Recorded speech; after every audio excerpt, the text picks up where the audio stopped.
Qanday erkaklardan qochish kerak? 4 toifa erkaklar bilan munosabatlar o'xshamaydi. Agar siz ular bilan munosabat qurishga urinib ko'rsangiz ham, imkon bersangiz ham, faqatgina emotsional charchoq, psixologik travma va hafsalasi pir bo'lishga olib keladi. Birinchisi, bu munosabatlarda hech qanday harakat qilmaydigan, tashabbus ko'rsatmaydigan, faqatgina sizdan kutadigan erkaklar. Bunday erkaklar munosabatlarda faqatgina sizdan kutadi, o'zini vaqtini, resursini, energiyasini, e'tiborini qaratishni xohlamaydi. U faqatgina sizni hisobingizga o'zini bo'shlig'ini to'ldirishga harakat qilayotgan bo'ladi. Ikkinchisi, bu ko'p gapiradigan, va'da beradigan, lekin amalda bajarmaydigan erkaklar. Bunday erkaklar bilan umringiz kutish bilan o'tib ketadi.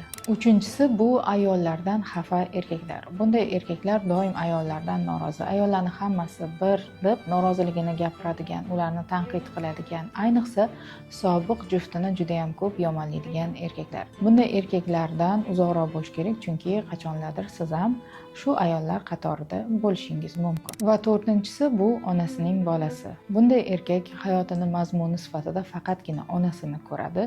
U onasiga juda ham bog'langan bo'ladi. Ular psixologik jihatdan juft sifatida turadi va siz ularning orasiga uchinchi ortiqcha shaxs bo'lib kirib kelasiz. Natijada munosabatlar o'xshamaydi.